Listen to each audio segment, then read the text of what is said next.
한국 축구 최초의 전설 박지성, 손흥민 이전에 이미 레전드 차범근이 있었다. 분데스리가 통산 98골, 98년도까지 외국인 선수 최다 득점 타이틀을 보유했으며 분데스리가 주간 베스트 11에 무려 36회나 선정되었던 레전드 차범근. 살아있는 전설이 되어버린 그가 활약한 지 이미 오랜 시간이 지났지만 독일과 한국, 전 세계에서 아직까지 많은 사랑을 받는 이유는 무엇일까요? 차범근은 국내에서 고려대학교, 서울신탁은행 축구단, 공군 축구단에서 활약한 뒤 만 26세의 나이에 당시 유럽 최고의 리그였던 분데스리가에 진출하였습니다. 이미 국내에서 24세의 나이였음에도 불구하고 국가대표팀에서 100경기를 출전했으며 국가대표팀 통산 최다 득점 1위, 최다 출장의 기록을 가지고 있던 상태였는데요. 첫 팀이었던 다름슈타트를 거쳐 우여곡절 끝에 아인트라우트 프랑크푸르트에 입단하게 되었는데요. 프랑크푸르트에 합류 후 9차례의 친선 경기에서 5골을 넣으며 팀 적응을 마친 차범근은 첫 시즌에 바로 팀의 유에파컵 우승을 이끌어냅니다. 참고로 그해 차범근의 프랑크푸르트와 맞붙었던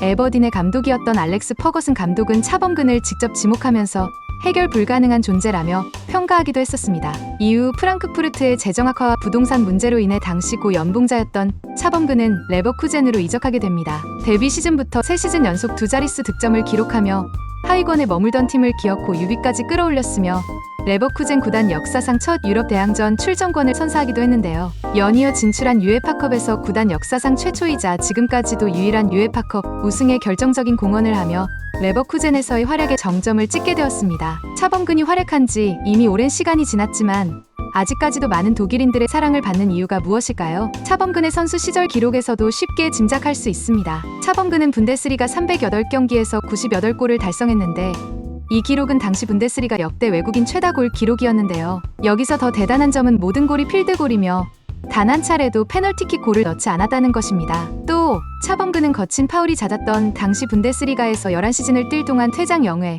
경고 1회를 기록할 정도로 경기장에서 신사적인 인성으로 당시 많은 팬들의 사랑을 받았는데요. 이를 대표적으로 보여주는 사건이 있었습니다. 차범근이 프랑크푸르트에서 뛰고 있을 당시 레버쿠젠의 수비수였던 겔스도프에게 살인적인 태클을 당해 척추뼈의 금이가 선수 생명이 끝날 수도 있다는 신박한 진단을 받은 적이 있었습니다. 팀의 간판 스트라이커를 잃은 당시의 프랑크푸르트 팬들은 난리가 났으며 심지어 겔스도프를 죽여버리겠다는 살해 협박 신고가 들어오는 등 소동을 벌이자 레버쿠젠 경찰과 프랑크푸르트 경찰까지 비상 대기를 해야 하는 상황이 발생한 것입니다. 또 겔스도프에게 독일 축구협회 차원의 징계를 넘어 형사 처벌을 해야 한다는 팬들의 여론이 들끓자 프랑크푸르트는 구단 차원에서 겔스도프를 고소하기 위해서 마지막으로 차범근의 동의를 구했지만 차범근은 고소를 취하하고 겔스도프를 용서했다고 합니다. 차범근이 고소를 하지 않고 겔스도프를 용서했다는 소식이 언론을 통해 알려지자 많은 프랑크푸르트와 레버쿠젠 팬들 상관없이 많은 독일인들이 큰 감동을 받았고 차범근의 병실에는 수많은 편지와 꽃이 산더미처럼 쌓였다고 하는데요. 기나긴 재활 끝에 차범근은 그라운드로 복귀할 수 있었고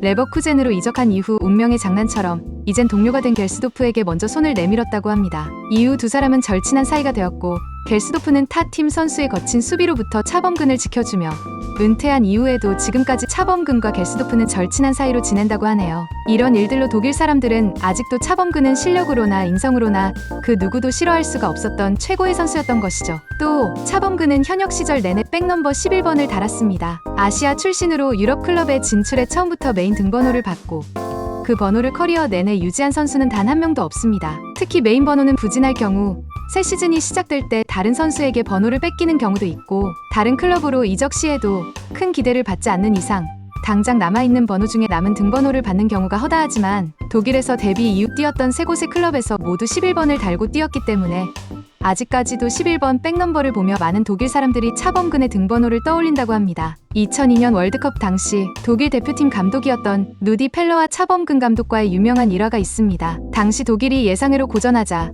독일 축구에 대해서 잘 알고 있었던 차범근은 독일의 경기 내용이 좋지 않으며 가장 준비가 안 되어 있는 경기라며 혹평하게 됩니다. 당시 독일 감독 루디 펠러는 차범근이 레버쿠젠에서 활약할 때 아스피린을 많이 먹어 헛소리를 한다는 식의 불쾌한 반응을 보이기도 했는데요. 두 전설의 충돌이 독일에 알려지자 놀랍게도 독일에선 감히 차범한테 저런 식으로 말할 수 있냐는 여론이 형성되었는데요. 결국 루디 펠러가 차범근을 찾아와 요즘 스트레스가 많아서 실수했다며 용서를 구하기도 했습니다. 이외에도 한일 월드컵 당시 독일 대표팀이 한국으로 입국할 때 독일 대표팀의 주장이었던 발락은 여기가 차범의 조국입니까?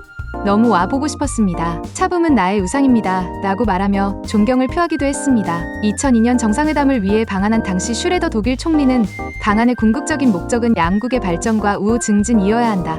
하지만 나는 차붐부터 만나고 싶다고 말하기도 했으며 브라질 월드컵 한국 방송사 해설 준비 당시 아르센 벵거가 프랑스 해설 생방 방송 도중 차범근을 먼저 알아보고 지금 저희 부스 옆에 분데스리가에서 활약했던 엄청난 스타가 있습니다. 차붐, 리그를 주름잡았던 위대한 선수였죠. 라고 해설 도중에 차범근을 언급하기도 했었죠. 여러분이 기억하는 차범근은 어떤 선수, 어떤 감독이었나요?